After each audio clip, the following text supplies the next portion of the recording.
Raymond Lodge was the youngest son of Sir Oliver and Lady Lodge and was training to be an engineer when World War I began. Raymond then volunteered for service in September 1914 and because of his engineer training was given a commission in the 3rd South Lancashire and became 2nd Lieutenant Raymond Lodge. After his training, he was sent to the front in the spring of 1915 and attached to the 2nd South Lancashire Regiment of the Regular Army, and was not long before he saw action in the trenches near Ypres. In the trenches, he was lucky to survive many encounters from shell fire and shrapnel, but his luck ran out on the 14th of September 1915 when he was struck by a fragment of shell in the attack on Hooge Hill and died in a few hours.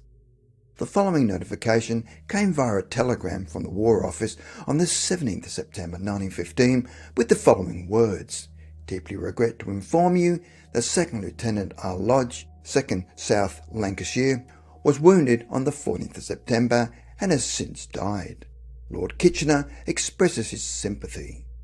The following telegram was sent from the King and Queen on the 21st of September 1915.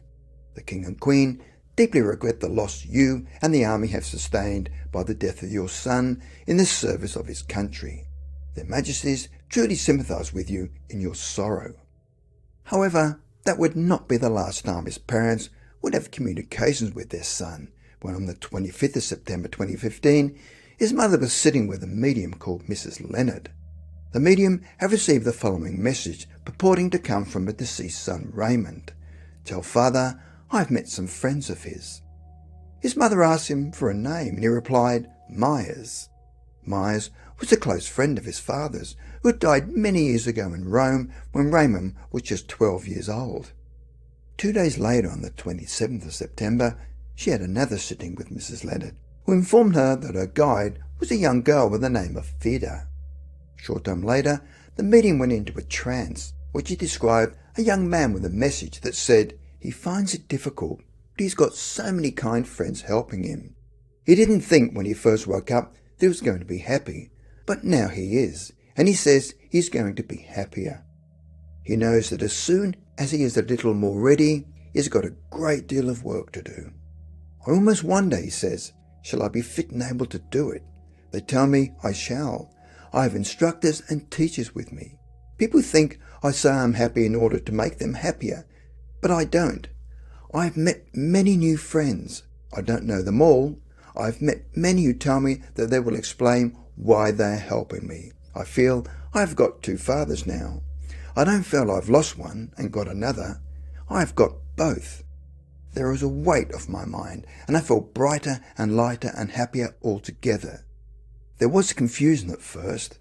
I could not get my bearings. I didn't seem to know where I was. But it was not very long," he says, "and I think I was very fortunate. It was not very long before it was explained to me where I was."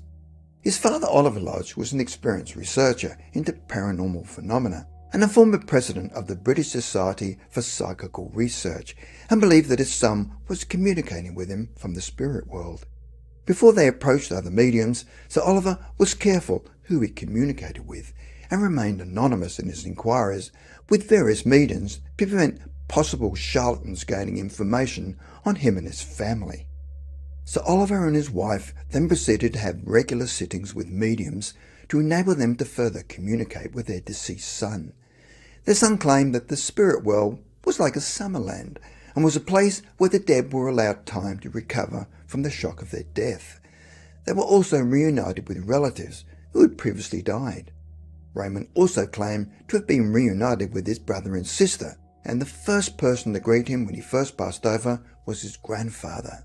He said that his surroundings were much like that on Earth, and he lived in houses made of brick, and there were trees, flowers and rivers, and the ground was solid. There were also libraries. People were initially allowed to wear earthly clothes, but eventually most people wore robes. People were even allowed to smoke cigars and drink whiskey if they still had the cravings. To test his son further, he asked him very personal and private questions, where Raymond had amazing knowledge and detail of his life on Earth, that his brothers had given him the nickname Pat, and he'd called his hockey teammates Norman, which were correct on both accounts. he was accurately able to describe his drawing room of his home. He also knew the name of their family pet peacock and was able to describe a tent and sand yacht that he and his brothers had built during their seaside holidays. However, there was one piece of convincing evidence that could not be explained away, where on September the 27th, 1915, a medium had told his mother that Raymond had talked about a photograph that had been taken about 2 months before he was killed. A short time later, a mother of one of the other soldiers in the photograph had written to her asking whether she would like a copy of a photograph that had been taken that had included her son shortly before he died.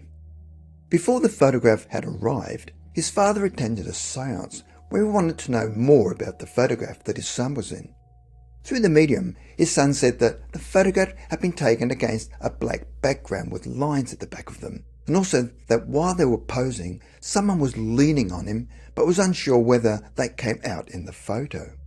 When the photograph finally arrived, everything was as son had described, from the dark background, and the lines at the back were roof timbers that formed vertical lines. However, the most convincing aspect of the photograph was that an officer could be seen leaning on him, just as Raymond had described. The strangest thing was that 3 photos had been taken, and only one of the photos showed someone leaning on him. Yet Raymond had known this and was uncertain whether that had been the actual photograph that had been chosen. This is a familiar description that many people have given when describing the afterlife. Is it proof that when we leave this earthly existence, we do not suddenly cease to exist?